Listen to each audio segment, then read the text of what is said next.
Après les plaintes des enfants d'Alain Delon contre la dame de compagnie de leur père, le domicile d'Hiromi Rollin a été perquisitionné et elle a été convoquée par la gendarmerie.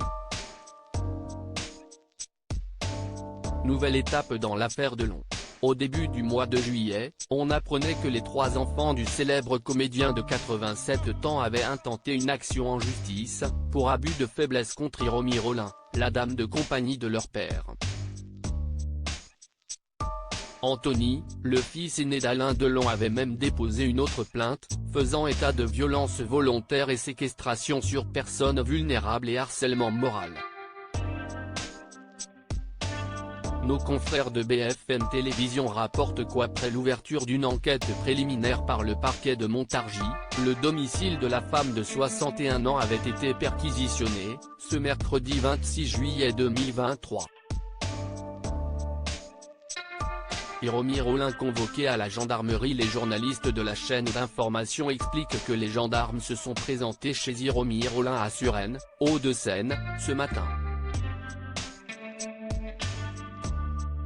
Les enquêteurs étaient à la recherche d'éléments qui pourraient venir matérialiser les faits qui lui sont reprochés.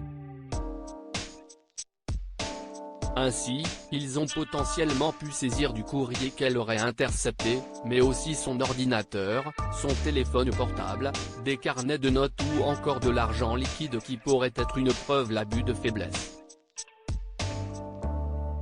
De plus, la dame de compagnie d'Alain Delon est convoquée pour audition libre à la gendarmerie. Cette mesure étant moins contraignante qu'un interrogatoire dans le cadre d'une garde à vue, elle reste libre et elle n'est, par exemple, pas repartie avec les gendarmes après la perquisition de son domicile. Elle devrait se rendre à cette fameuse audition dans l'après-midi. Hiromi Rollin contre-attaque après la plainte de la famille Delon. Hiromi Rollin, qui est jusqu'ici présumée innocente dans cette affaire, avait démenti les attaques du clan Delon. Elle assure de son côté avoir été expulsée de force de la propriété par les gardes du corps de l'acteur, à la demande de sa famille, et avoir été blessée. Son avocat, Maître Yacine Bouzrou, affirmait même, Madame Rollin conteste l'intégralité des faits qui lui sont reprochés et qui ont été largement diffusés dans la presse. Elle déposera plainte contre des membres de la famille Delon et les gardes du corps pour violences volontaires aggravées subies le 5 juillet.